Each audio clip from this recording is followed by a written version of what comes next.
you need independent advice because it's just the only way to stay 100% safe, and it doesn't have to cost you anything. It doesn't cost anything to get Land the Ultimate Guide, but you should not buy a block of land without reading it. Yeah. The information, I want to make sure that every Australian family has free access to the information they need to have a happy, safe and successful home building experience. So it's there if you know where to look. Welcome to the Get Invested podcast, where we share great conversations with experts from all walks of life to uncover their secret know-how on where they invest their time, their skills and their money, and the benefits that this has created. You see, the truth is that everyone invests. Every minute of every day, we're investing our time, our skills, our energy and our money in something. Some of us are investing consciously, some unconsciously, sometimes for good, sometimes for bad, and sometimes for no impact. Get Invested will help you to start living by design, not by default. I'm going to help you to make it happen, not let it happen. You will hear the top tips on how you can live with conscious intent so that you can live more, work less, and leave a living legacy by investing now. Listen to the show to discover the top tips on how to get started, make the most of your investment journey, and ultimately to be living your dream, not someone else's. More episodes can be found on iTunes or at bushymartin.com.au/get invested. Thanks for listening, and now let's get invested.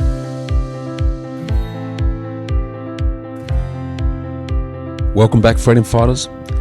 And today's episode is going to focus on your future home.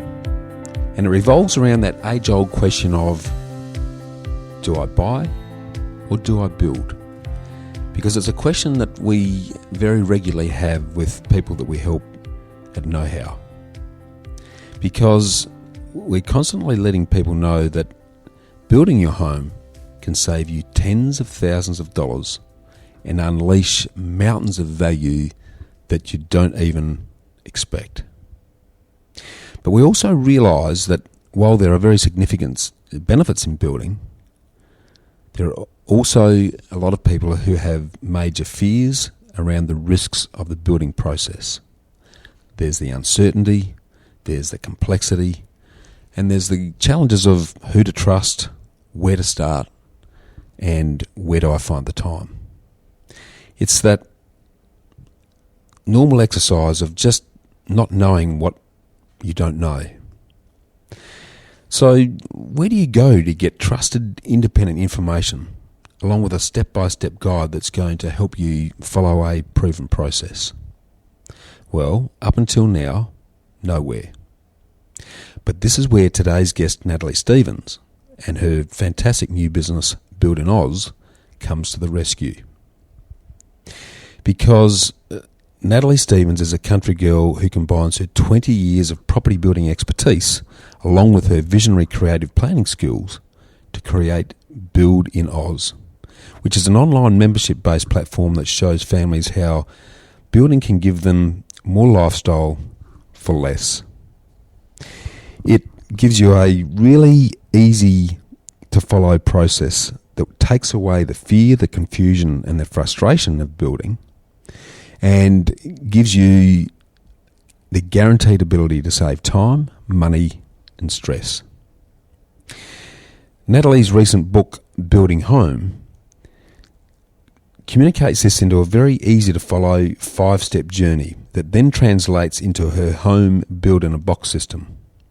As Natalie says, building a home doesn't take a dream, it takes a plan. And this is the plan you need to live the dream.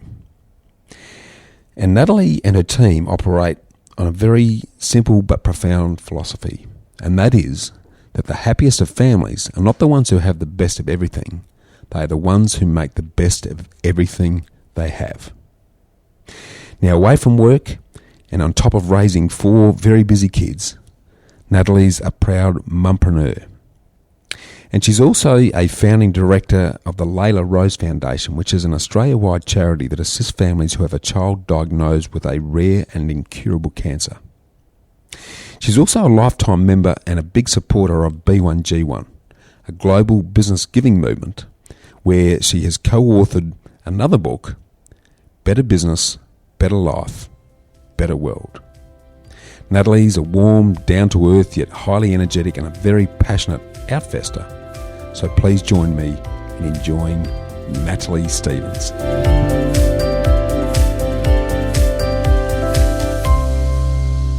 Welcome back, Freedom Fighters. It's Bushy Martin with the Get Invested podcast.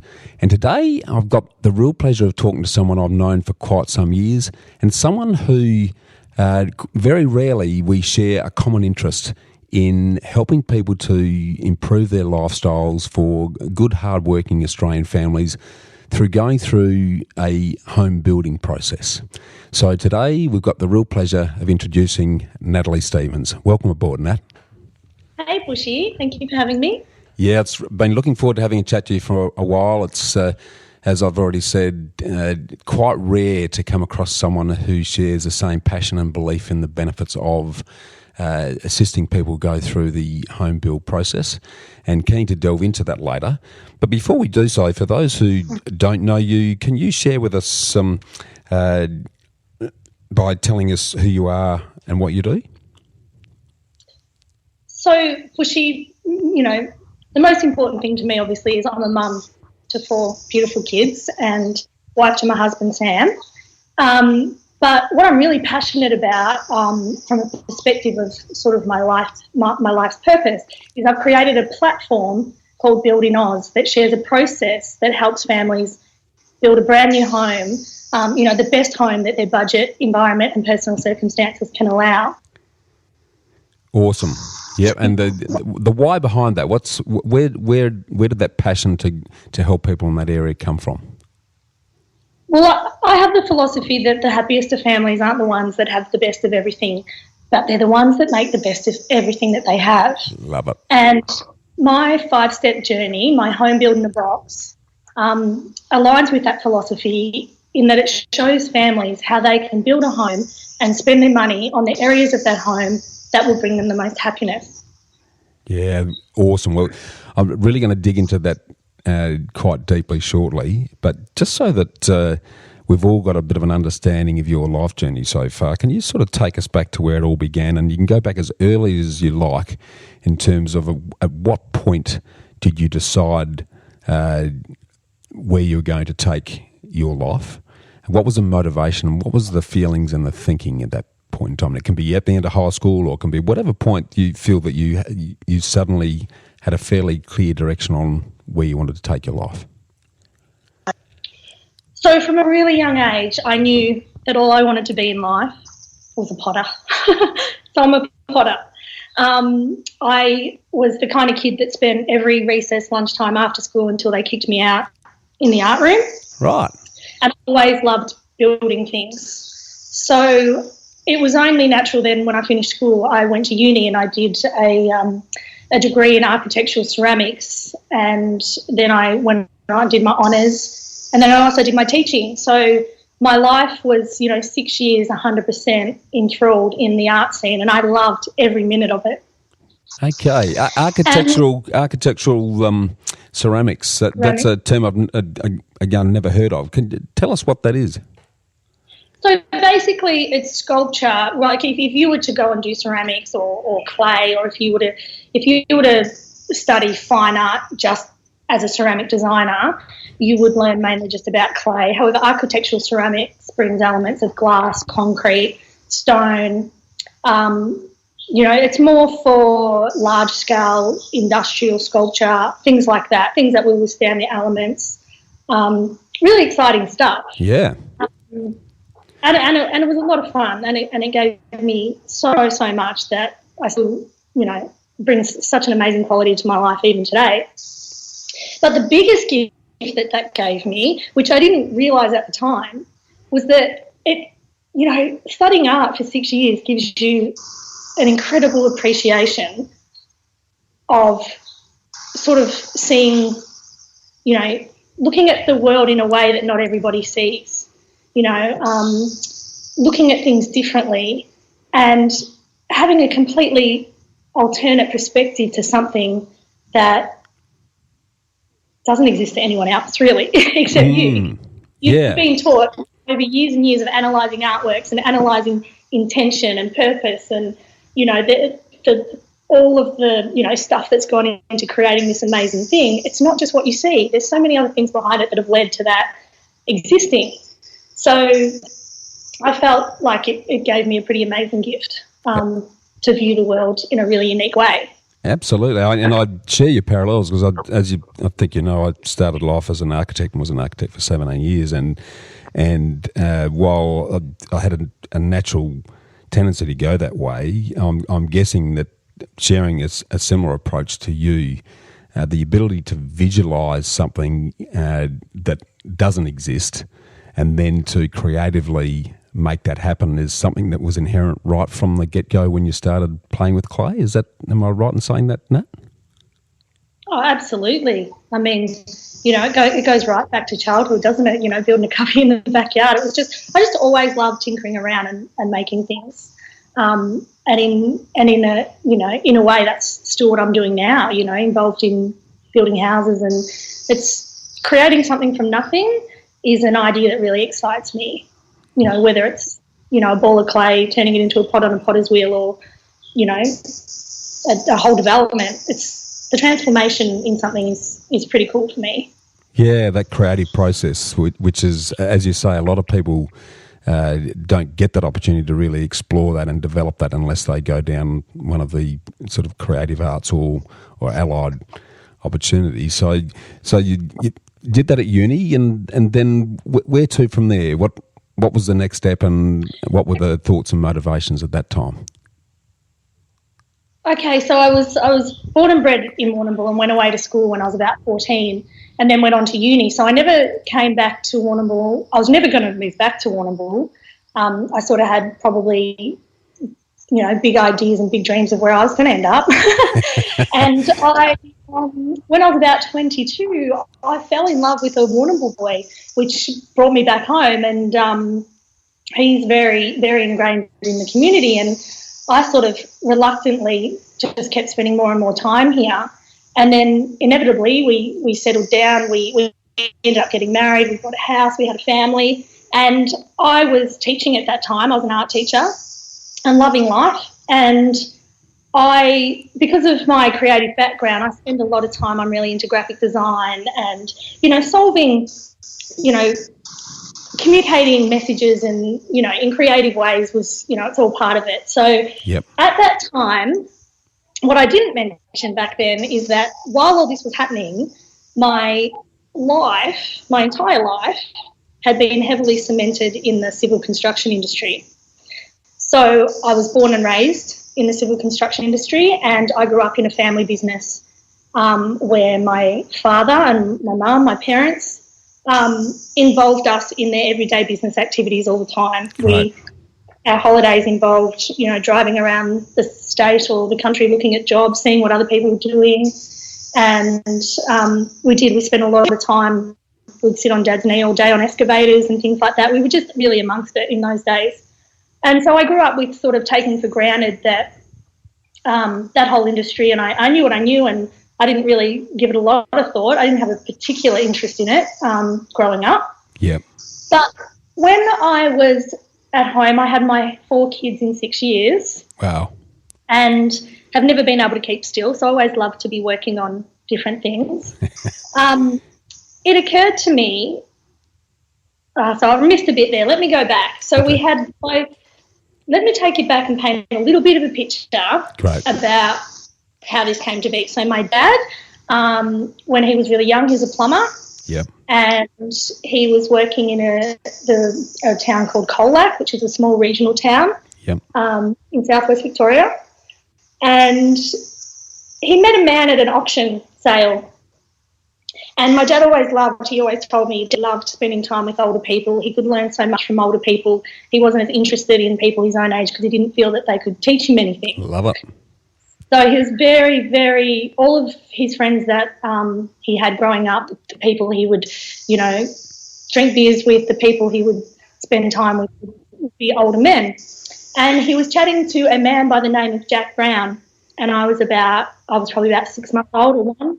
Yeah. And he got chatting to this man, and this man told him a sad story of how he had a civil construction business in the town of Warrnambool, but he had recently been diagnosed with cancer, and how heartbreaking it was for him that he didn't have anybody to take over his business. Mm-hmm.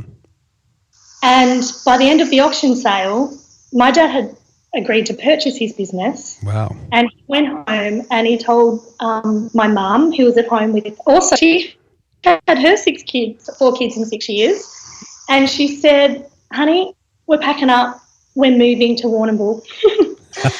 So they moved to Warrnambool very, very quickly, and that's how he got into, civil construction, because Jack Brown had a few machines, and that's when he got into doing drainage and plumbing large-scale plumbing, drainage. Yeah. And then eventually, as the years went on, then he got into, earth moving and started to dabble in property, buying land, and, then he went on to complete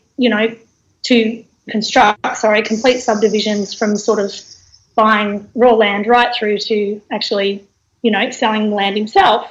Right. So he's had a lot of fun doing that, and he's been good at it.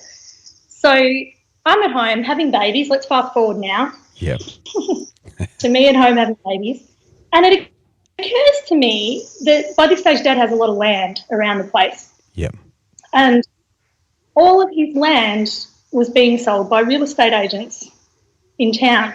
Yep. So different real estate agents could sell the land. Okay. And, land didn't sell great. It was always a bit of a struggle.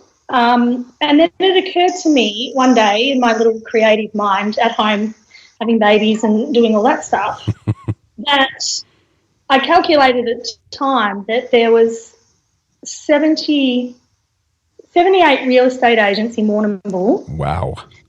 Spread across 12 agencies in a population of only 34,000 people. Good grief. And every single one of them was paid 3 times more in commission to sell someone an existing house over a vacant block of land. Yeah. And I said to Dad, what incentive has anyone got to promote the advantages of building? Everyone's frightened of building. Nobody wants to build. There's so many horror stories everywhere I turn. Yeah. I don't think we can sell our land because nobody knows why they should buy it. Yep. Nobody knows the advantages of building. Oh, well, not nobody, few people, everyday people. Yep, agreed. Weren't particularly aware of it. So I came up with a little plan in my spare time that I would harness all of my creative energy, and I would remove the vacant residential land. I would move it away from its only competitor, which is existing houses. Yep. And I created a little brand called Land in Warrnambool and had a lot of fun doing it. Awesome. And that was something I did in my spare time. And then I got pretty passionate about it. It was, it gained some momentum. We got great traffic. We had great response. Things started moving. And then I thought, righto, now the next step is I need to work on the market and, really deep dive, as you would say. And I need to find out, what their pain points are, what their fears are, what are the mistakes that they're making. Like, how can I make this home building thing a better experience? Yep. So I was really caught up in the creative challenge of solving that big problem. And then I created another website called Building Warrnambool, and it focused on, sharing the advantages of building. Yep. And then it just had an enormous amount of traffic, and it became a really well-known brand that people were turning to, and people were, I became a little bit well-known for someone who's passionate about building, Great. Which I absolutely was, because it was in my blood. I always knew all this stuff. I just didn't realise nobody else did. Yes, exactly. Awesome. Yeah, and then it just grew legs, and I just went crazy, and I just started, reading and writing and going through all of the, experiences I'd ever witnessed, and all of the experience my dad had ever witnessed and the people around me had ever witnessed. And I thought, if I can help this many people in the small regional town of Warrnambool, why can't I help everybody anywhere? Yep. And that's when I started thinking about, I'm going to create something that no matter where you are in Australia, I can help you plan to build a house and avoid any of those big mistakes, the fears, the risk, the uncertainty, the money wasting, the time wasting, the whole thing. I'm going to strip it all back, and in my simple language, just like I was talking to one of my girlfriends or cousins or brothers or sisters, I just wanted to strip it back, and I wanted to make it really clear, simple and safe, and I'm really excited that that's what I've managed to do. Yeah, brilliant. That's awesome, Nat. Tell me, you've sort of touched on, and you and I have sort of been in similar situations on this over the years, where there's an inherent fear of the unknown that's surrounded with building a home versus buying something you can already see, touch and feel. What are some of those fears that you have seen in potential home buyers, and how is Build in Oz overcoming those, and what are the benefits of building? So there's three parts to that question, I guess. So let's start with the fears. Can you just expand on those a bit? Because I'm sure there'll be a lot of listeners that have similar views around whether they're building it for their own home or building it for an investment property. It has the same basic inherent concerns. Well, I think the main fear comes from the uncertainty. And, you know, you hear the horror stories, or you hear, you know, where people have had a bad experience. And I believe that experience has occurred because people haven't known exactly where they should be starting. So the number one biggest mistake that I believe people make when thinking about building a house is they start with the builder. Yeah. Think, I want to build, so I'm going to go and see a builder. And what I find often happens there, which leads to the fear, the second biggest fear, is that they are going to get, you know, the building's expensive. It's going to be too expensive. I can't afford to build. But when you go to start with the builder, the chances of you falling in love with a dream that you can't afford, yes, are huge. Yep. So what I tell people, and what my home build in a box system tells people, that before you do anything else, whether you're a first homeowner, an upgrade, an investor, it doesn't matter who you are, whether your budget's $300,000 or $3 million, until you have set a budget, don't even bother. Yep. Because that budget sets the scene for every single decision that you make. Yep. So if you go through a planning process and then, you know, figure out or start to think about, well, hang on a sec, what can I afford? Yeah. You are going to have wasted copious amounts of time. You are going to have felt so much stress. You're going to feel fearful that you've been ripped off. It's just a bowl of spaghetti, and that's where people get really confused and fearful at that point. Yeah. Yeah, totally agree. You're absolutely singing my language, given that we've got a finance breaking arm of know-how. and we always say, well, get your money right first. Property is a game of finance. So, you know, if you don't get really crystal clear on what you can not only afford to spend, but more importantly, afford to repay ongoing through all of life's trials and tribulations, then you're setting yourself up for failure. So, yeah, absolutely spot on. And I love the insight that you've been able to bring to the fore, the fact that you need to get really clear around your budget and your affordability from the get-go, and then go and find a solution that's going to reflect that. Because it helps with expectations as well. It's, as you say, people always want the Taj Mahal off the bat, and they'll race off and talk to builders and get all excited, and then their hopes get dashed when they suddenly realise that they can't afford to go anywhere near that. Yeah, and then they just throw out the idea altogether and miss out on the benefits. Well, let's talk about the benefits then. So expand on, if I was lining up to look at buying an existing home versus building one, what are the benefits in your mind of going down the build process? Well, it kind of goes back to what I said earlier about having grown up in an industry where I took it for granted that everybody always knew, that you could generally, with all things considered equal, of course, you can usually build something for less than what it's going to cost you to buy it. Yeah. Because, no one's going to build something new and sell it to break even or lose money. Yeah. That's how people make money.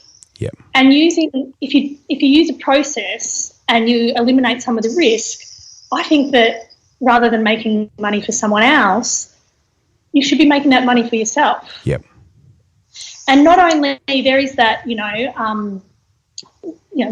build a house, and if you're sensible about it, and if you go and build because in my book I talk about there's two different, if you're going to go and build your dream home, then yeah, sure, you might overcapitalise, and that's a different thing. Yes. But if you're building to maximise your budget and get the very best home that your finances, environment and personal circumstances will allow, then there's certain rules that you can follow that will enable you to create instant equity. Yeah.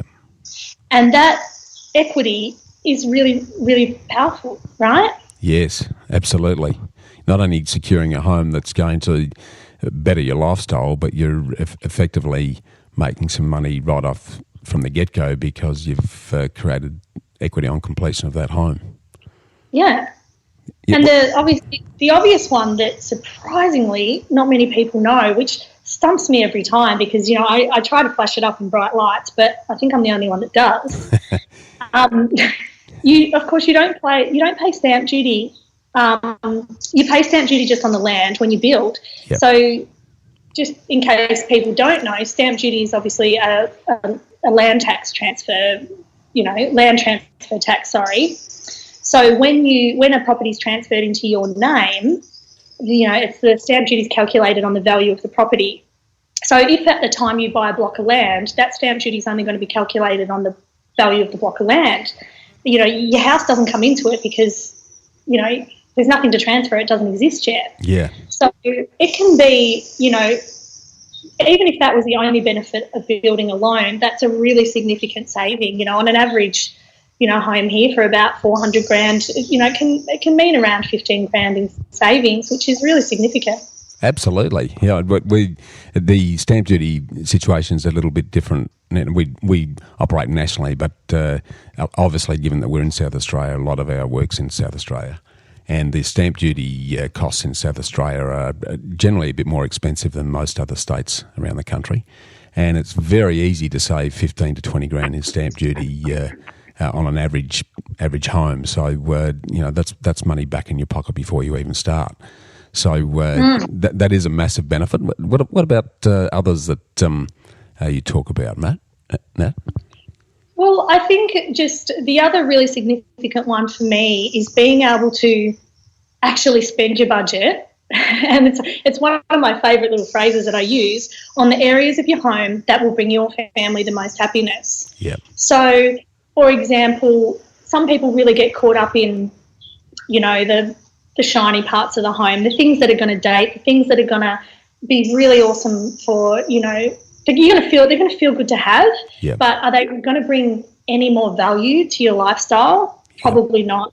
So we really focus on helping people identify the things that can bring real value to their life, and it's often in the floor plan. Yep. And how that home functions for that family, because people who can't visualise bushy, and I actually always thought that everybody can visualise. And it was only probably when I started getting involved in helping people buy land and stuff choose blocks of land, that I went, they can't see it. They can't see it. And then I realised I had to go, be a bit more understanding in that sphere, that not everybody can look at a floor plan and visualise themselves standing in it and thinking about what their life would look like sitting in that floor plan. Yep. So I want to help people who can't do that. I want to help point out what really matters, what you need to consider. When you look at a floor plan, don't just go, that's got this, that's got that, cool, awesome. No. There's so much more to a home enabling you to live a great lifestyle than just what it's got. It's got to be about how it functions. Yeah, can you share a couple of specific examples for those that might be just trying to get their head around what you're suggesting there? Just mainly the layout of the home. There's things like the way, for me, I use the word cautiously, like feng shui. Yeah. but it's not that. I don't particularly think about that. But a home, it has to have that sense of balance. There has to be a certain element of the way a home flows. Yeah. It's hard to describe without actual visual examples in front of me. Sure. But it might be as small as that there is, a window could be far better off. I mean, I'm a big supporter of the custom home build process for many reasons. Yeah. And what I love about the custom home build process is that even me, I can go into a home that I'm building and go, you know what, that window right there, if we, cut that window in half, got a different window that's half the width, yep, and put it up high, they'd be able to use 2 walls for that bedroom instead of just one. That doesn't need to be there. It's only staring at the fence. Let's put it up. We get the same amount of light, but the room is going to function so much better. Yep. Just very small things like that. But when you analyse a floor plan overall, you'll see that there could be 10 or 12 things that floor plan might be doing really badly. Yeah. I just don't think that anyone should just jump in and unless they can visualise it. Yeah. It's good to really know what those little rules are. Yeah, totally agree. And with Build and Oz, do you assist people to interpret floor plans so that they do get a better handle on what works and what doesn't? Yeah, so it's the 5-step journey, which is the home in the box system. Yeah. That's the element of Build in Oz that's an online course. Yeah. So after you've identified your budget, you know exactly round about how much you have to spend, then you set about, setting your priorities. And your priorities are really important because that's when you start to think about those things. So instead of going and spending all this time and wasting all this time looking at all these floor plans, you've nailed down your priorities. You know what you're looking for. So then by the time you get to step 4 and you're choosing a floor plan, you've eliminated so much time wasting. You already know what to look for. Yep. And that we do cover that in step 2 and step 4. So step 2 is about identifying the things in your home that will bring value to your lifestyle. And then step 4 is about how you go about choosing the right floor plan. Okay. And I know from I've been doing your online course with Building Home, and the choosing your builder element. Just give us some of the hot tips that you suggest there in terms of helping, because that's quite a fearful exercise in choosing a builder, because being able to compare apples with apples and know what one's doing, what's not, and what's fixed price and what's going to be extra cost. How do you assist them to negotiate through that maze? Well, one of the biggest mistakes people make, again, Bushy, when they go to see builders is that they go and tend to have, like a verbal conversation, kind of like what we're having now. Yeah. With, they think I've got to speak to 3 builders. Now, which is fine. They should get quotes from 3 builders. However, everybody interprets things different. And you're having 3 different conversations with 3 different builders. And in much the same way as an artist will paint a different interpretation of every landscape, a builder's going to interpret what you've said differently. Yeah. So we provide a tool called a builder's brief template, so that we take away that sort of all that grey area and really nut down what you want and what you need in your new home. And then if you give that brief to 3 different builders, then you're going to be, you're not going to be one of those people that's sitting down in front of 3 quotes with a $60,000 difference between them, not knowing, who's ripping you off. There can be $60,000 worth of windows. Yes. You don't know what it is because you've never seen this before. Of course. And it can, again, that's another fear that causes people to go, oh, I'm not doing this, it's too risky, it's too scary. When I'll tell you an example, I spoke to somebody recently and they were struggling to find a builder, and they gave me a call, and I said, well, who have you spoke to, so far? Yeah. And he gave me the name of 3 builders. One was a luxury home specialist who builds incredible homes overlooking the ocean. Yeah. Magnificent builder. Yeah. That's his niche. The other one was a volume builder who specialises in budget builds, and another builder was somebody who specialises in home renovations. Wow. So you can see he just got 3 names. Yeah. or he knew someone else who built with those. So he was just going, a builder's a builder's a builder. Yep. But he virtually came to me saying, "Nat, I don't really care who I get. Can you just get me someone?" And I'm like, "Oh, mate, you know, you've." And he said he's been going through this process for months and months, and he's ready to throw in the towel. And I said, no. Let's go back.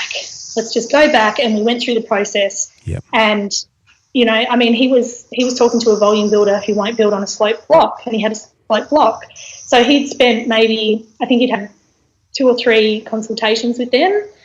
So for them to build on his block was going to cost him astronomical site costs. Of course.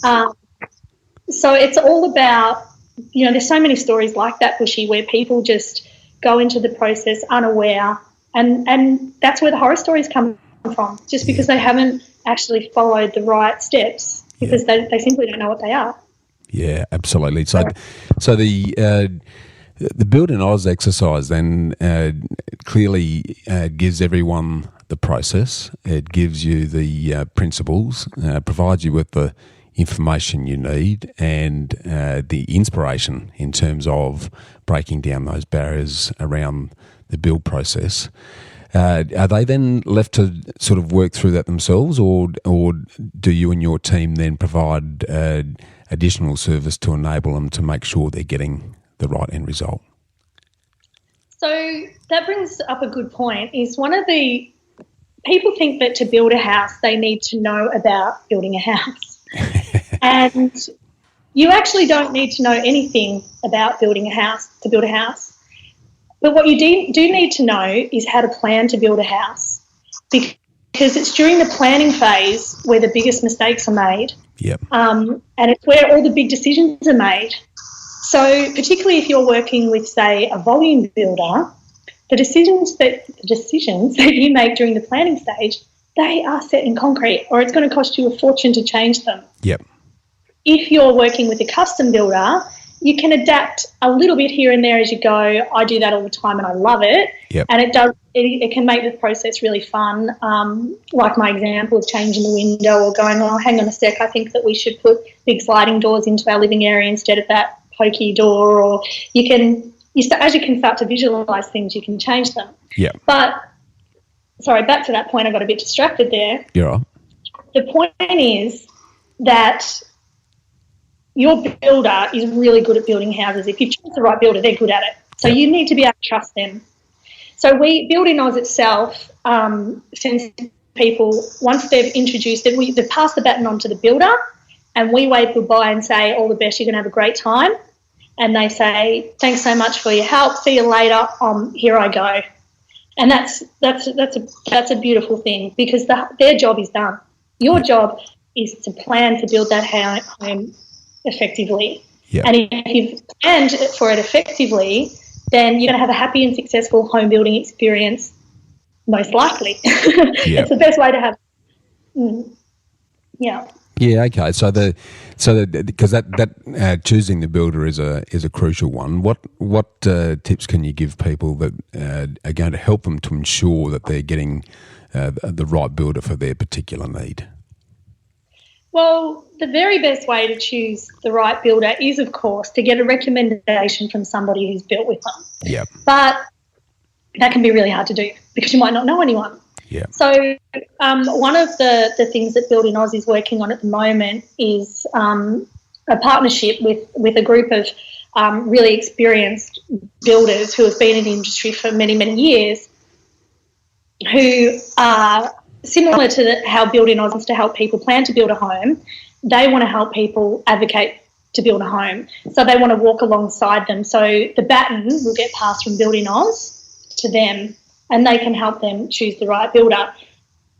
But if you're on your own and you want to choose a builder, then the things that you need to look out for first and foremost is you need to do your research on the type of builder that you need. And I'm really passionate about helping people identify the type of builder that they need, because a builder is not a builder, is not a builder, is not a builder. Like, they're different, and they think differently and they work differently. Yep. And if you get a quote, if you put in, if you give a builder who's a luxury home specialist and you ask them to quote your job, their quote's probably going to come back expensive, because it's got to be worthwhile for them to do that job. Yep. And it's the same thing. If you've got a really, really expensive home, you're better off, if you're building your absolute dream home, no expenses spared, then you want to get quotes of luxury home specialist guys.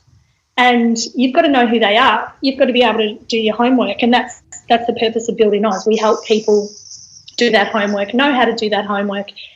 And we also actually offer a service where we can, those 3 builders that I talked about, we have our own network of builders. So if you don't know of a builder or a preferred builder that you want to use, you can send us your builder's brief template, and we'll introduce you to 3 of our partnering builders that we've come to know and trust. Right. So it can kind of eliminate that element. Yeah, okay. Because in the way know-how operates, this is in parallel with what you're talking about, because predominantly we're assisting investors to build rental homes, given that for the same reason you've spoken about, there's very significant advantages in building over buying, and even more so now with the recent change in the budget last year, where depreciation now has disappeared from existing properties, but you can still claim full depreciation on new build, which from a cash flow affordability perspective is about 1/10 of the ongoing cost of an existing property. So, and the way we've learnt nationally now to be able to protect the interests of the investors is that if they're building, we'll find and identify an independent project manager in a location who effectively then keeps the builder honest. And we add an additional layer to that by then employing independently a building inspector who looks at each progress claim to make sure that what's being claimed is on spec, it's good quality, there's no insulation issues, and it gives the buyers then complete confidence that they've got some professionals that are looking after them from end to end. So it sounds like a similar exercise that you're looking at in the context of the moves that Building Oz is looking to do from a home ownership perspective. So no, that's awesome. Awesome. Okay. Well, any other thoughts on that, Nat? No, I don't think so. One other story, you asked about the fears that people feel. And it's really important to talk about that, because that is the underlying motivation behind what I do. Yeah. And I'd like to share a story, something that just happened to me just this last week. Excuse me for a minute. Sure. A family, an older couple, came to see me, and they were looking at buying a block of land. They'd sold their home. They were coming in off the farm, and they were looking to buy a block of land, and they were desperate. You know, they needed to. They saw the advantages of building, so they were pretty passionate about building, but they were stressed out about the time factor. You know, we're going to have to rent. How long is it going to be? Yeah. So we were able to provide them with some realistic timelines, which is really good. Yep. And they said, Natalie, it's really exciting. We've found a block of land, and the real estate agent has told us that titles are going to be in 2 months. And I knew that construction had only started there the week before, which I knew construction was going to take at least 5 months. Yeah. And then, you know, certification, and, you know, it can get caught up in red tape a little bit. You know, I was so upset that, again, because of that whole pressure sometimes that salespeople feel to get the sale, I really felt like, you know, when I hear those horror stories, it breaks my heart, because I feel like it undoes so much of my good work, where I work so hard to educate people on the process and instill trust in them, or trust in the process. So I gave them a copy of my land guide, which showed them, it's called Land, the Ultimate Guide, which goes through the whole process. And from reading that, they understood the reality of, you know, buying an untitled block, which, don't get me wrong, there can be huge benefits of buying an untitled block. Yeah. But you need honesty. You really, really need honesty, and it's not that hard to give. And that's what I'm really passionate about creating. I really want people to have a safe experience, and I believe that if they follow the right process, they can have that. Yeah. No, awesome, and it's about setting expectations. I'm picking up on your point. I know from an investment perspective, I've built investment properties where I know that the land settlement's going to be a long time off, but if I've only put $1,000 down and I'm getting effectively free capital growth, one particular property that we built, it took them 18 months before they finally were in a position to register titles and then we could settle. But I'd only put $1,000 down. I'd locked in the build contract, so the build price was fixed. So I'd got all of that free capital growth. It hadn't cost me a cent. So from where I sat in that context, they could take as long as they like. Very different when it's an owner-occupied, of course, because if you're making plans and you're locking into, if you're renting a property for a period before you move in, then you need to have clarity around that, because then if it doesn't happen, then that's where the wheels fall off. But, but like you say... I've always happen, but some people have got time to waste and some people don't, and this couple really didn't. Yeah. So it is. It's all about just, being true to people. Yeah, exactly. And it's. I guess and you probably have the same conversation, but we always say to people, have a think about when you're talking to anyone in the building game, and building, like anything, is an elite team sport. So you want to make sure that you've got independent professionals in each and every position related to the building process from end to end. They need to be transparent. They need to be open.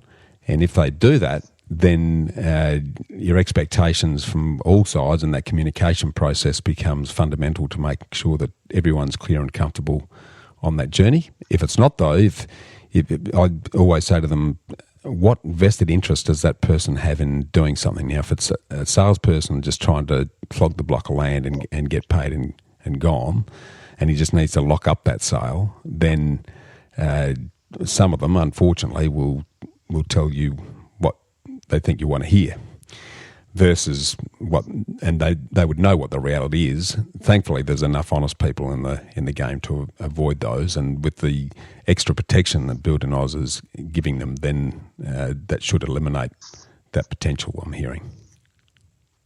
That's right, and I really love the idea, and it's something that I've introduced to Build in Oz, and it's something that my gorgeous husband Sam does so well. He's just a beautiful human being in terms of his authenticity, and he helps people find the right block of land, which is why I've come to learn so much as well, in that Australia needs more of them.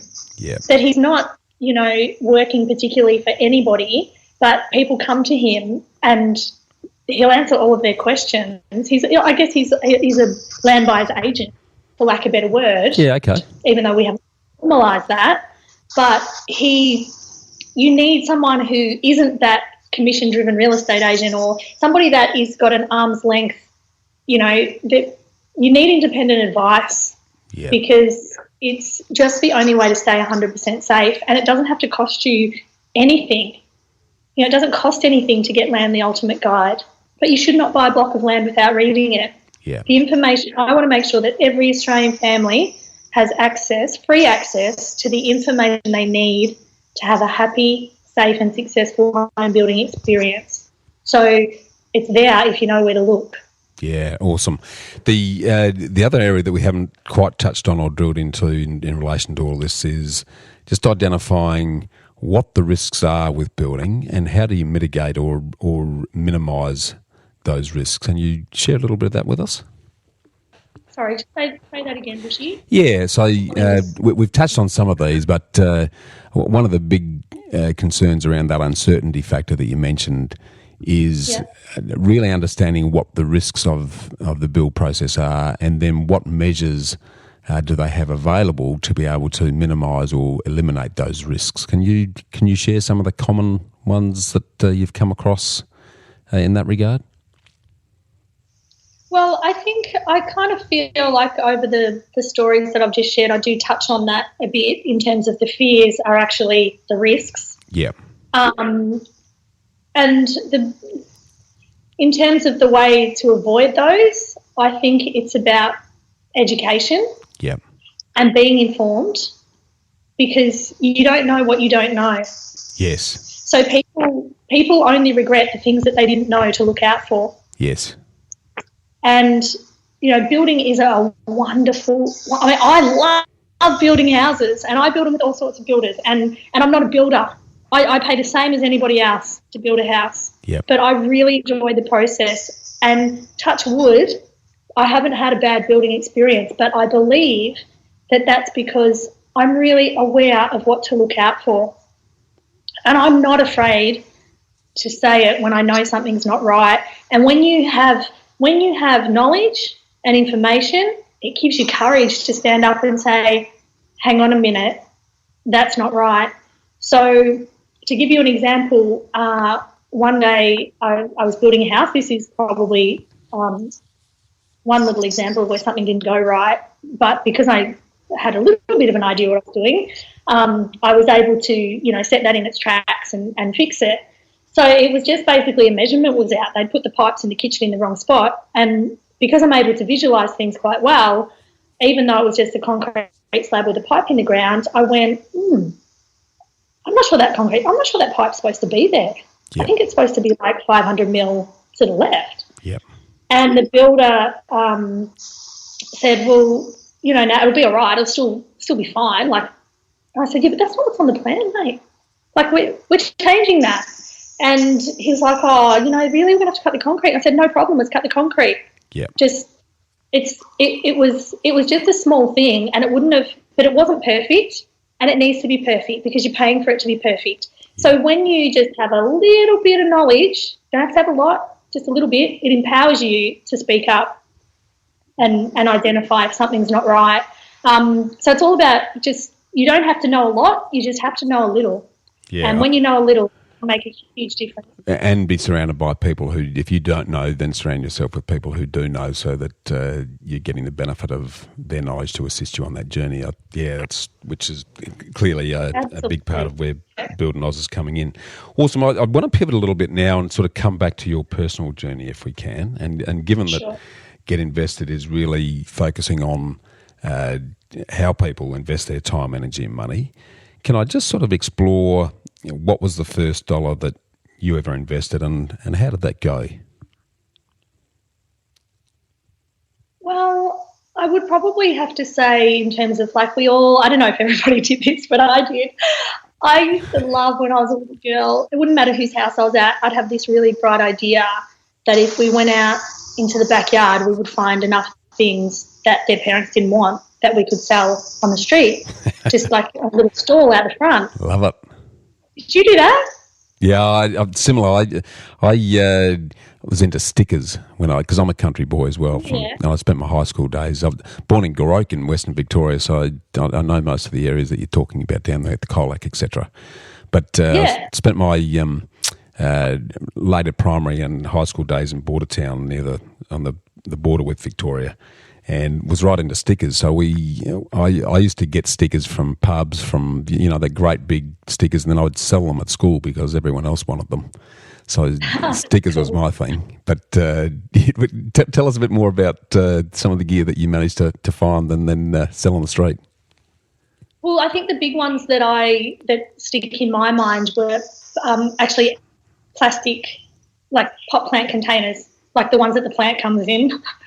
And we never sold anything. Like, I can remember my auntie coming out one day and she was quite cross because we had a few of her favourite things out there, and I was hoping to get some big bucks for those.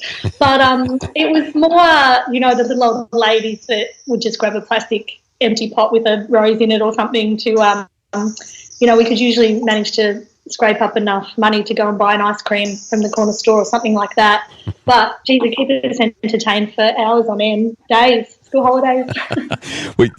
We used to ride around looking for empty bottles because in those days, I think you're still getting. I'm going a long way back. I'm showing my age now. This is in the 60s. We used to go around riding the district looking for empty bottles, and you get 1 or 2 cents for the bottles, and for that you get a full bag of lollies at that particular time. So that funded our lollyholic passions in those early days. Well, they were fun, weren't they? Just riding around the bike all day. Exactly right. No, awesome. Okay, well, look. Sorry, go on. I was going to say, then of course, because I was a potter at a very young age. Yeah. So I spent a lot of time at markets, and I'm also a life caster. So, and I still do that today. I take moulds of body parts, really. Wow. Babies or pregnant bellies or anything that people want to keep. Awesome. And I really love doing that. It's hard to find the time to do it these days. Yeah. But I spend a lot of time at markets doing things like that, selling pottery and doing light castings and, living the dream, really, taking pottery classes at night time. All beautiful things, beautiful parts of my life that I really cherish. Yeah, I love it. Awesome. Hey, okay, sort of continuing that investment theme then, Nat, I've sort of found over, the last 15 odd years of assisting people look at things that most Australians tend to focus on investing in their work or their career, and the focus is always on the income. But after all of the reading that I did on writing my book, The Freedom Formula, what I realised was that those who actually achieve freedom also invest that income in growth assets that then help replace their active work income with more passive income over time. Have you, looking at yourself and Sam, have you up to this point invested any growth assets, and if so, what and how's that going? Well, to be honest, Bushy, we're very cash flow driven at the stage of life that we're at. Yeah, with 4 kids, I could get that. Yeah, but I realised we were very, very lucky when we purchased our home, in that even though I'm a big advocate for building brand new homes, I love renovating old homes. Okay. Now, that's not necessarily a smart financial decision, and it certainly wasn't for us. It was, if you've read my book, you know what a nightmare it was. It was an absolute, it was 3 years it took us to get the permit, for starters, to do what we needed to do. It was a horror story. Wow. But in saying that, we purchased one of the very few undeveloped blocks right in the heart of town, and it's a magnificent block of land that, I've sort of felt like this was the best investment we ever could have made. 1,600 square metres, right smack bang in the middle of town, with views as far as the eye can see. It's a really beautiful property. Wow. And of course, the work that we did on it, it holds a lot of equity. So I feel nice that we sort of always will have that. It was a really, in terms of investing in your home. It is a really, really great nest egg for the future if ever we wanted to, not that we do, it's sort of just like one of those backstop things that you kind of feel good about having. Yeah. But if ever we needed to do anything in the backyard, we have a large piece of land that we could do something with. Yeah. However, we are very cash flow driven, so we build a lot of properties and we sell them. And that is a really good formula for us, and it works really, really well. However, we need to start thinking about building and holding. It doesn't have, developing's for the brave. It's and that's just the space I come from. Yep. My father once said to me, and he actually said it many times, and he'd say, "Natalie, you're either a developer or you're an investor. You need to choose one and stick to it." Yeah. And I'd always go, okay, I'm a developer. I'll be that. Yep. Whereas now I'm thinking, hang on a second. I don't feel that I'm getting old, but I've got to start thinking now about, I need to start thinking about building and holding, doing a bit more investing, because, I'm probably not as much as a risk taker as he is, and I certainly don't want. He's led a very, you're not developing's like. It's big business in terms of, it's high risk. Yeah. It's very, very, on this. I mean, not so much the scale that I do it at personally, but I think I would feel a little bit safer if I was investing. Yeah. It's certainly something that Sam and I know that we need to do more of. Yeah. Yeah, okay. Yeah, because I talk to developers and investors and whatnot all the time. And I'm personally a very strong. Sonia and I are build and holders. There's no doubt about it. And reason for that, I guess, is that unless you're in a pretty strongly rising market, by the time you take your selling costs and, more important, the capital gains tax impact out of it, you have to have a very significant improve in selling price to make it worth its while. Where for us, we've just let the equity increase and then taken that equity and used it to leverage into other property without ever taking or paying the tax. So it's longer term, it's very boring, but for us it's been extremely successful. And that's not to say that people that go down the development road can't do well as well, but I tend to agree with you. It's much higher risk because you're expecting and need to achieve a very significant profit in a very short space of time. Whereas if you've got a 10 to 15-year horizon, then the natural state of the market, assisted by inflation and other things, is going to mean that you will enjoy sustainable equity down the track. So no, that's awesome. Well, it just sort of revolving around that then, can you share with us your picture of what your dream lifestyle is with yourself and Sam and the kids, and then compare that to how that looks to your current lifestyle. And then the third part of that is, what are you going to invest in to bridge the gap between where you are and where your ideal lifestyle would be? Well, I mean, first of all, it almost sounds cliche, but I really, really love my life.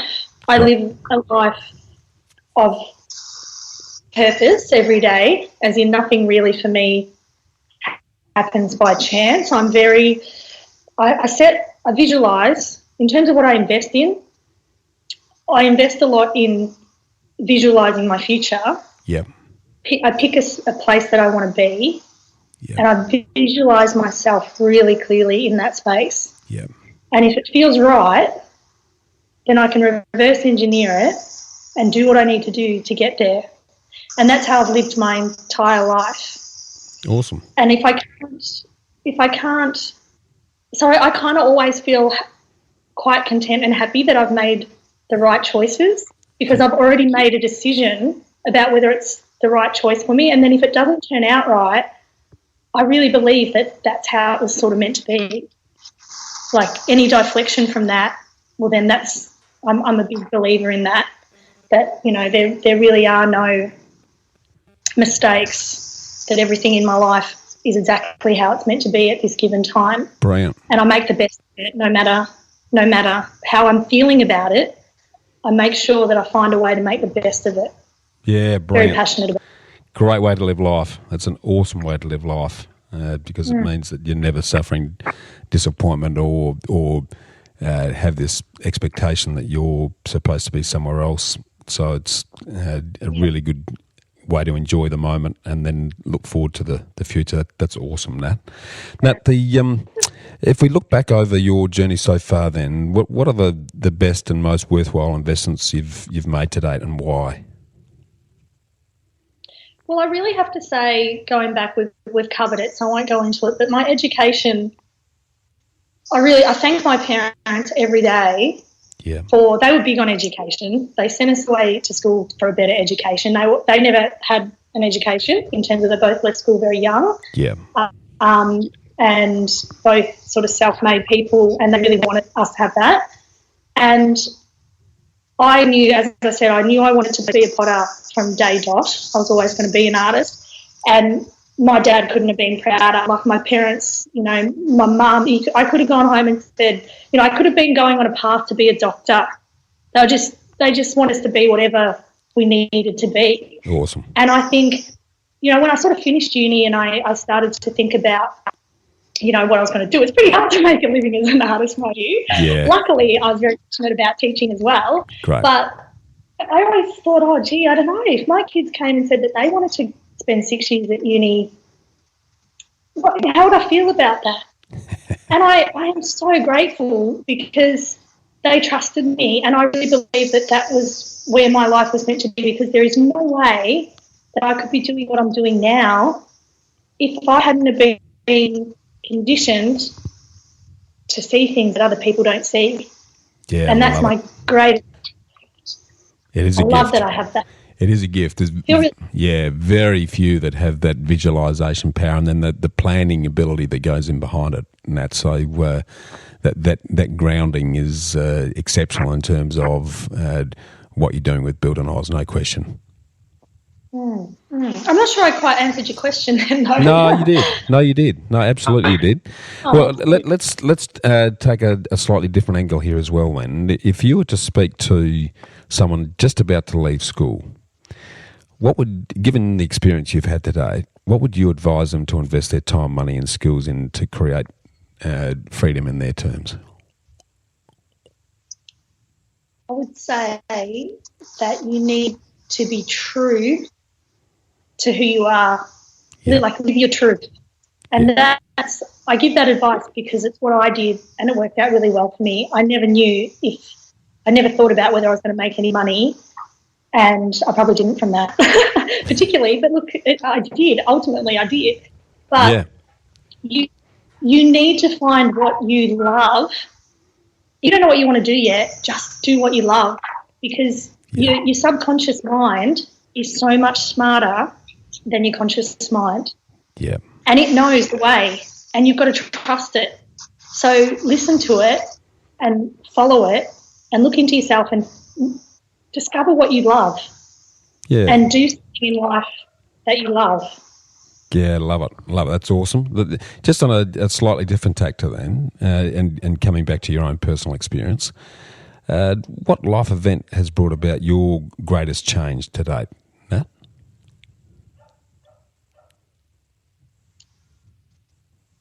Oh, that's a tough one, Bushy, because there's so many.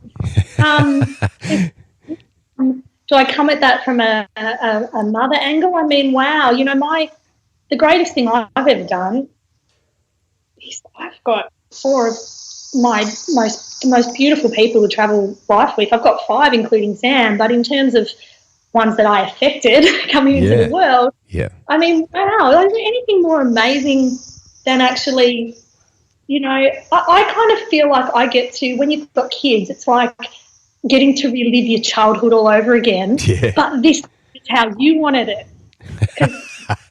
I was the youngest of 4, so I've just been on a little trip with my sister, and she goes, why, you've just got in the back, why'd you get in the back? I said, I did too, put me in the front. You assume position because you're so used to, as the youngest child, fitting in, being sort of told what to do, and my poor oldest kids, they hate it because I think there's no such thing in our family of, because you're the oldest, you sit in the front, or because you're the oldest, you get to do this, because it's like, no way. I had a lifetime of that. And how cool is it getting to do things your way? I love growing old. I love it, because the older I get, the better I get at just being who I want to be. Yeah. Instead of who it wants me to be. Hail to that. Absolutely. Yeah, I'm right with you. The more rings around the tree for me, the better. The laugh lines and the wisdom lines, it's like fantastic. This just gets better every day. No, totally agree. It's awesome, isn't it? Hey, all right, I'm going to flick now into what I call the ambush, and it's a bit of a bushfire lightning round, just playing on my nickname, really. So there's a couple of some very quick, simple questions that I want to. What's that, Nat? Sorry. I love that. There's a lot of that with you. It does. You see that stuff pop up everywhere. It's great. I love it. Yeah, I love playing with words. But so let's kick it off. What's your favourite quote and why? And it can be one of your own. Sorry, my favourite quote. So what's your favourite quote? And it can be one of your own or one that you've heard from somewhere else that you can share with us, and why is it favourite? So I love probably the one that I find myself saying to my kids and often telling myself is, be the tall poppy. Your playing small does not serve the world. Yeah, love it. Yes. Yeah. That's really good. Because there's too many. Yeah, go on, sorry. So growing up in a regional town, I was really aware of that. It was one of the things that I found really, really difficult growing up. I found really difficult growing up because for example, my dad was he has a strong background in construction. So, you know, what you see is what you get. He doesn't hold back. He's a strong, resilient, self-made man. Yet he was also very influential in shaping, you know, Warrnambool in his day in terms of he was on the councils. He was, you know, chairman of the local water authority. He was a man who did a lot of firsts. And very, very aware. I'll never forget when I was a kid and I was in like year 7 or something, and my dad was all over the paper. The mayor of Warrnambool at the time was a Catholic, and my dad was saying, Graham Roger wants condom vending machines in every public toilet. And I'm just like, no. I spent a lot of my life, my childhood, going, no, don't say that out loud. You know, he was a very big advocate for standing up for what he believed in, which I'm so proud of for now. Yeah. Well, and I realised that my whole – sorry? No, go on. Sorry, I cut you off. Go on. Oh, sorry, just cut off. I realised – and that's one of the other things I love about growing old is that I realised that I spent a lot of my life being afraid of being a tall poppy, of being any different to anybody else or crossing that. I talk to my kids about the courage to cross the imaginary line. So society puts in place this imaginary line and nobody really wants you to cross it because, you know, it's much more safe and comfortable if we all just stand back here and no one sort of jumps forward and stands out in the crowd because it might make others feel inadequate or whatever. I think I did that. I reckon I wasted probably a good 16 to 18 years of my life being that person that was too afraid to cross the imaginary line. And, you know, my dad wasn't that and I didn't appreciate it, but now I do. I'm so proud of him for that. Yeah, that's a great insight. And it's often the case though, if you've got someone in the family who's, you know, way out there on one end of the spectrum in whatever it is, then quite often you get an opposite and equal reaction because it's like, well, I'm not sure they want to be like that. But you've now got the life experience to go, well, actually, it's my time in the sun. I like what my dad did. I'm going to do more of that myself. I think that's just a really good sign of someone who's growing with time, Nat, so that's awesome. Let's talk about reading matter and podcasts. So what's the top book and the top podcast that you would recommend people to both read and listen to? Well, it's funny, Bushy, because I really don't listen to a lot of podcasts because I feel like at the moment for me it's kind of a luxury that I can't afford in the sense that I'm building Oz, and I'm one of those people, I really love to have my head around everything that I'm doing, even if I'm not the one doing it. Yep. So, for example, my CRM system or, you know, marketing or whatever it is, I love to watch training videos. Yep. So at the moment, and probably realistically, and you know the journey I've been on, because we've had a few parallels there in building a scalable business. Yep. And I need to get my head around so much, and with the kids and with everything, I do have a cheese board over my treadmill that I can sit my laptop on, and I can watch training videos while I walk. Awesome. I love you. That's awesome. That's What about the reading material? You probably don't have time for reading material either, but in the past or in the future, is any particular book that really springs to mind that's added some value to you and that others would be interested in having a look at? Oh, yeah. I mean, I've read a lot, and most of my readings are, they've taught me a lot about the kind of life that I want to live, and probably one that stands out for me would be, you know, A New Earth or The Power of Now by Eckhart Tolle. Yeah. So, you know, awakening to your life's purpose and you know, that whole thing around to find yourself, you've got to lose yourself, and letting go of the ego. And they've been pivotal. Those type of books have been pivotal in my journey from probably around the age of 20. Yeah, awesome. I would say. Yeah. Yeah. And business. cool. On a business note, there's this really cool book. I think that you would love it. It's called Rocket Fuel. And the author's name escapes me just now, but it's really funny, and you'll learn so much about yourself in terms of, it talks about that every business to be successful needs a visionary and an integrator. And the visionary is kind of like the crazed founder that's full of these big, bright, crazy ideas. But then the integrator is the person that makes them happen. He's the boring, sensible one that, turns all of the founder's crazy ideas into a, realistic idea with an execution plan. It's hilarious reading it because you go, oh, that's me. Oh, that's me. Oh, that's me. Or, oh, is that really me? Do I do that? I'm definitely going to get that, because what you've just described there is Sonia and I, because, as you know, Sonia and I in the business, and that's just nailed it. I'm always out there with these 1,000 ideas, and she goes, great, we're just going to park that one and we're going to do this one, and then we're going to do this one.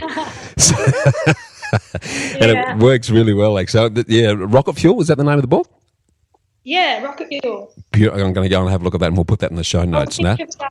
I'll think of the guy's name in a minute. No, all good. We'll research it and stick it in the show notes, because that sounds like a cracker to have a read. Now, this next quick question sounds a bit oddball, but I ask it because it's something that just about every person I talk to when we help them, one of the first things that they say is, how are you going to help me pay less tax? So what's the top thing that you've done to pay less tax on your journey so far? Oh, well, that's for me, it's probably stuff we've touched on about the advantages of building a why I build. Yeah. Things like, saving stamp duty and depreciation, different things like that. Yep. However, I'm not the best person to ask, because I tend to just put all of my faith in my accountant. Yeah, great. And we do. I mean, I know that we, the family trust thing, all that kind of stuff, which. To be honest, my husband probably has his head around a little bit more than me. Sure. But I'm confident that they're all looking after my best interests, and that I am hopefully saving tax. But it's not. Look, it's not. I'm not an authority on that. I'm not good at that. Yeah, no, that's good. That's awesome, and I think you hit on the head. I think one of the best thing you can do to pay less tax is just get a damn good accountant, because they'll know the ins and outs. So that's spot on. All right, now what's both the worst and the best piece of investment advice that you've ever received? Well,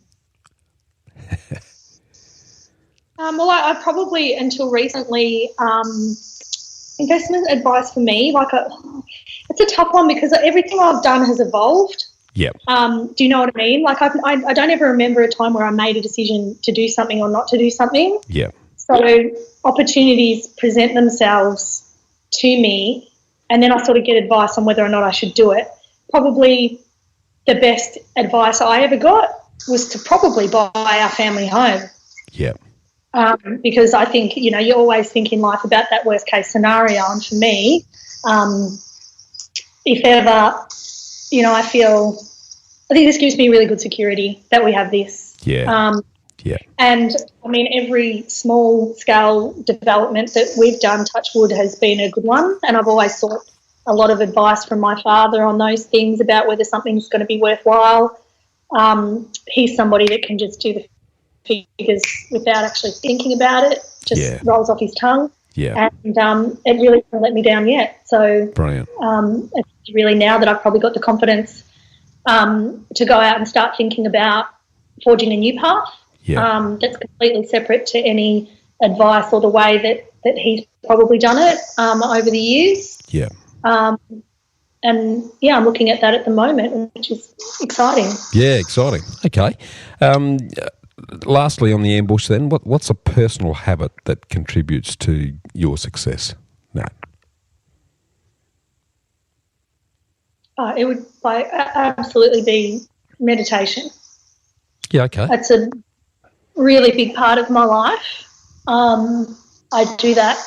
I can do that anywhere, anyhow, no matter where I am. I don't need a special place to do that. and it's what I do when I need to find answers. I can go into myself and I put it out to the universe, and I always know that I'll get an answer, and that doesn't let me down either. So I think that's the best habit anybody can get into, is learning how to be still. And it goes back to that thing of trusting your subconscious, because it's really clever. Yeah, love it. There's a lot of us keep ourselves so busy that we don't take the time or allow the time for meditation to allow the answers to come. And that's right. I've been doing a lot of reading recently on the benefits of meditation from all sorts of emotional, physical, you name it. And let's face it, the Tibetans have been doing it for thousands of years, and they seem to live a pretty happy and enjoyable life. So there's got to be a lot to that. So that's awesome. All right. What's next new and exciting for you then, Nat, for yourself and Build an Oz, that people would be interested in hearing about? Well, in terms of probably me personally, one of my, if I think about something that I'd really love to invest in, a little dream of mine, something to think about. I remember you mentioned once about whether you're an investor or an outvestor. Yes. And I thought about that because an opportunity that I've got to build a significant development of about 17 three-bedroom apartments on a 4,000 square metre block. As an investor, I think, okay, I'm going to build those apartments and I'll either sell them, or then now we're thinking about maybe holding them and investing. Yep. But then there's that thing about the intention that you bring to something, how it can shape that. So am I an investor or am I an outvestor? I can be both, because that bores me. I think I am, because of the way I've been brought up too. You mentioned the word boring, not me. That you're just holding something and sitting on it can be quite boring, and that does kind of feel a bit dull to me, even though it might be really safe and smart. Yeah. And I thought, so to do that for me, it needs a purpose or an intention.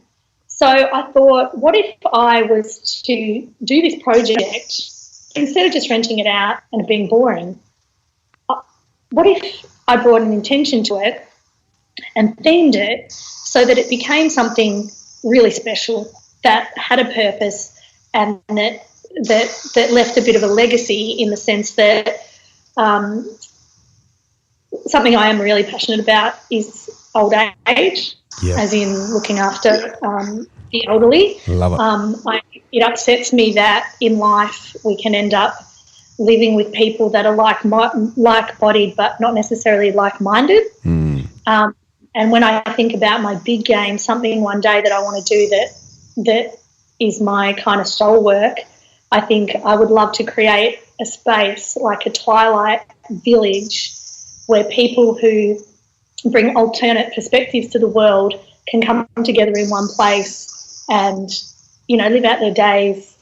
Instead of playing bingo, they can be, in a planetarium looking, mapping the stars, or just, I just think because we grow older, we shouldn't all be pulled. We have that freedom our whole life, but then it seems to get a bit lost in old age. And I don't want that for me, and I don't want it for anybody I love. So I thought, what about this boring development? It's not boring. I'm just using that word because you used it. Yep. What if, just this thing and you just rent it out? But what if it became a little bit of a test run? Not a nursing home, not a retirement village, but just a twilight village where it had a certain feel about it, that if you wanted to come and rent a place there, then, it felt like nowhere else. It was a gated community that was themed, and people that were older and looked at the world differently could come together and live and support each other, and live a full and meaningful life, even though, they might find it hard to still hold on to some hopes and dreams. Love it. Yeah, it's. I know you and I have spoken about this before, but one of the things that really annoys me about our society is that rather than value wisdom and age, which a lot of Eastern cultures do, we sort of discard them and leave the old and frail and lonely on the outskirts and just hope that they'll go away, which is a very sad indictment of our community. But with what you're talking about there and surrounding yourselves with the like-minded, in an age where our health is continuing to get better as we go, and we're all going to live longer, then why shouldn't we still be able to enjoy a fruitful life? And if we can't depend on the support of immediate family in some instances, then we can shoulder to shoulder help each other to still enjoy a great quality of life. No, I love it, Nat. That's awesome. That is awesome. All right, well, I think we've covered most things there. Is there anything else that you'd like to share that I haven't touched on that you think listeners will be keen to hear about?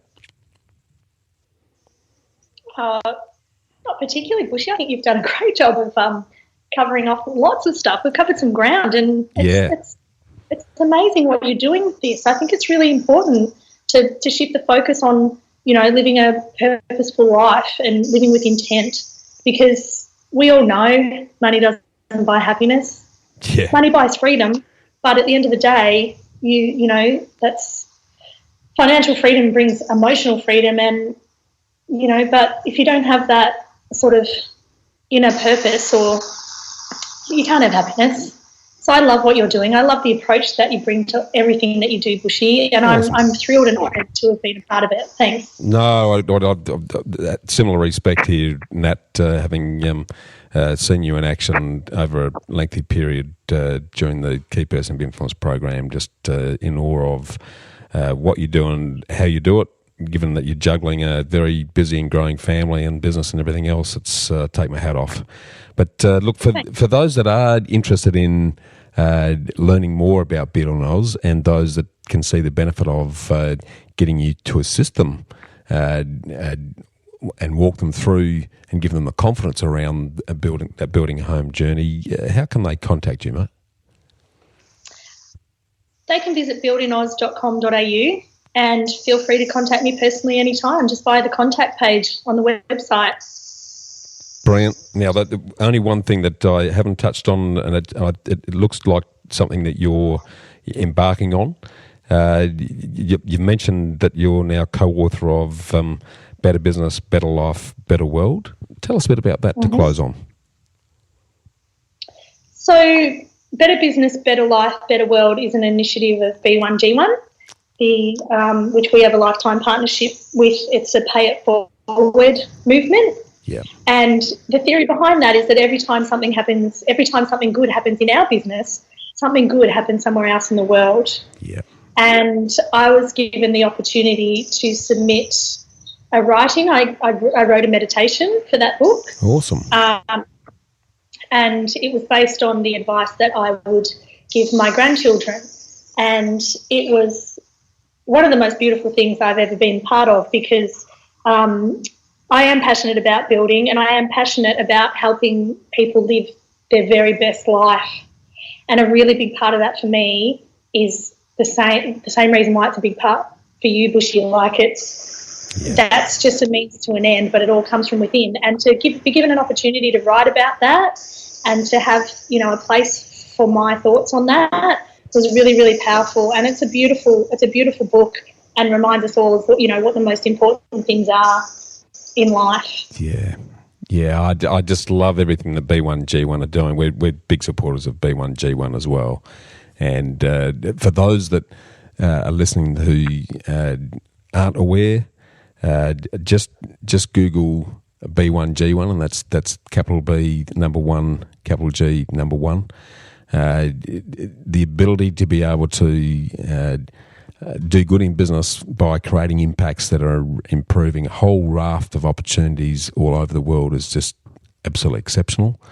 I love what they do, and I full respect, Nat, for both having the courage and the opportunity to share your thoughts on that, and I hadn't realised that, but we'll certainly be recommending people get their hands on a copy of Better Business, Better Life, Better World. and we'll make sure we include that in the show notes as well. So look, been awesome having a chat, Nat. I want to stay in touch on your journey, because I think what you're doing in demystifying the building process, given that we do have a significant housing shortage in Australia and will continue to do so given the massive ongoing population growth, so to be able to allow people to build with confidence and to really get the home that suits their lifestyle. There's no better way of doing it than building a home. So congratulations to you and Sam and your team in doing that. We'll keep in close contact, and thanks again for spending some time with us today. Thanks so much for having me, Bushy. Okay, thanks, Nat. Bye for now. Take care. Bye. Well, freedom fighters, how good was that? To get a summary of all this investment gold in the show notes, just email me on hello@khgroup.com.au. That's HELLO@khgroup.com.au. Or check us out at www.bushymartin.com.au/get-invested. I look forward to joining you next week for another episode of the Get Invested podcast. So thanks for listening, and as always, dream as if you'll live forever and live as if you'll die tomorrow.